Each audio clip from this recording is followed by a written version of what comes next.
Aloha. Thank you. Thank you so much for being here. Aloha. I'm Janet Johnston, and it's a beautiful day today here in Hawaii.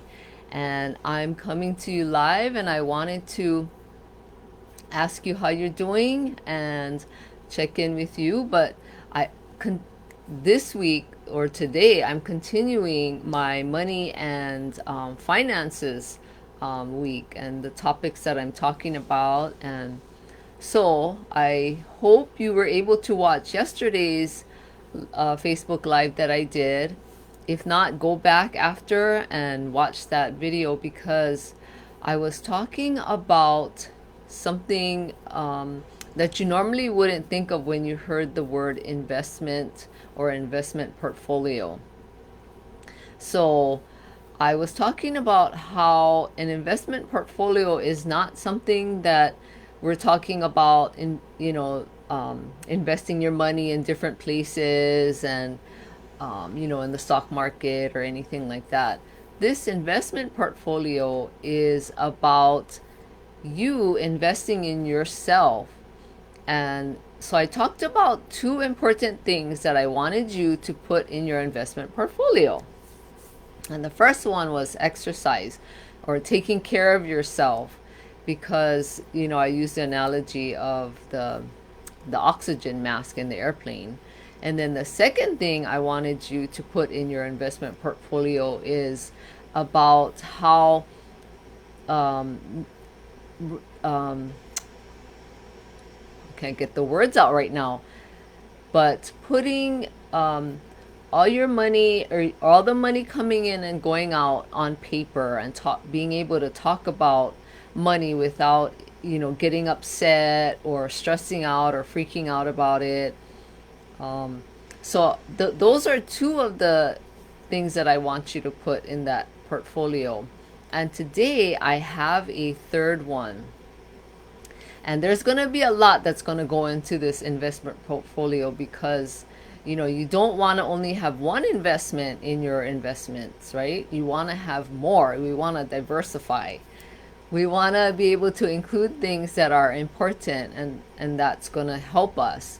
And so the third thing that I want to mention is, or have you put in there, is to take time every week, 30 minutes, a minimum of 30 minutes each week that you set aside to work on your finances, to look at all the money that you spent, log it. And you know what? The only way really that you're going to be able to remember the exact dollar amount that you spent is to actually keep the receipts. Now, I know for a fact because I've interviewed many, many women over the years and just in conversations with women. Most women don't keep receipts. Anyway, the ones that I've talked to, they don't keep receipts.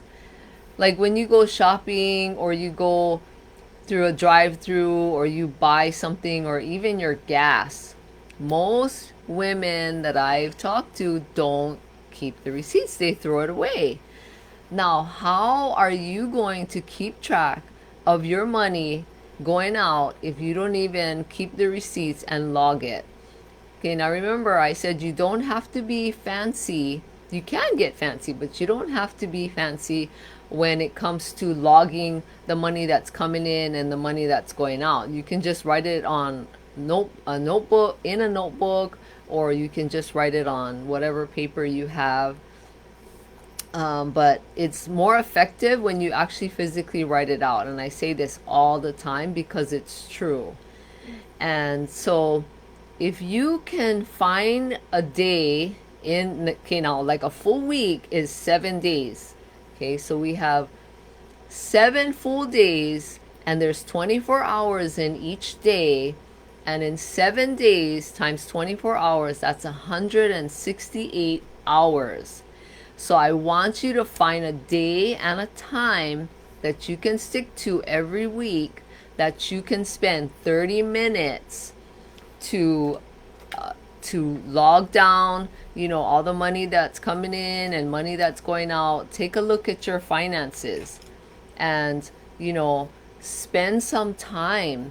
Okay, now if you freak out about 30 minutes thinking, oh man, that's just way too long because maybe you don't like dealing with money, then get your phone out, go to your timer app, and set it for 30 minutes. Okay, you can do this. You'll come to realize that 30 minutes really is not very long at all. It goes by super fast. But in those 30 minutes, I want you to not only write down the money that's come in that week and money that went out, money that you've spent by keeping your receipts. Now, once you log your receipts, then, you can do whatever you want with it. You can throw it away. But make sure you hang on to any receipts that you could use for your taxes as well. Okay. But do all these things, and also you need to decide like what your thoughts are about money. So in your 30 minutes after you've logged in all of that stuff, think about the kind of thoughts that you want to have about money. Write out what you're thinking about it. Does it stress you out? Does it make you, sweat? Does it make you lose sleep at night? Because from what I know after interviewing women is that many, many, many women and their spouses have stressed out, and their money situation has kept them up at night, and they're worrying about it. They have a hard time going to sleep because that's all that's going on in their head when they lay down, and they wake up and they're stressed out about it. So money is the number one subject that people fight about in their marriages. So if you have that kind of relationship with your spouse, what I would suggest is to write on paper, right? Money coming in, total that up. All the money going out, total that up. And if it's, not adding up, I want you to be able to show that to your spouse. If he has no desire to deal with money, he wants you to just deal with it, or if you're having a hard time, just write it out and show it to your spouse. Have a conversation about it so that when you actually can see on paper what's happening, it may scare you at first, right? If the numbers don't make sense, but that'll start getting you to, have that thought like, okay, something's not right and I need to work on this. But write out what your thoughts are in that 30 minutes. Write it out. What your thoughts are about money, how you feel about it. Is it giving you stress? Do you want to be able to have a better relationship with your money and your finances? Do you need help? Write out everything on paper about money and your situation, because that's the only way that your money situation will get better, is if you are willing to write it out. And when you see it, there's something amazing that happens. I talk about that all the time. It's amazing what happens when you write out what's going on in here out on paper. Okay, so that's the third thing I want you to put in your investment portfolio. I want you to have a robust investment portfolio. Okay, so we're going to keep adding things in there that's going to be so beneficial for you. It's going to pay off big time. Okay, because that's what investment portfolios do in the investment world and money world. Okay, I'm not an expert in stocks and all of that kind of stuff, but that's what they do, is they benefit you in many ways, right? Financially and other ways. But this is a different kind of investment portfolio for yourself that I want you to create. Okay, value yourself and take this time. Okay, decide what day and what time. Remember, out of 168 hours in a week, please, you can find 30 minutes to take that time and do this exercise for your investment, into yourself as well. All right. So I hope you have a great weekend. This is the 4th of July weekend. And if you have any questions, please send me a direct message, and you can also leave it in the comments.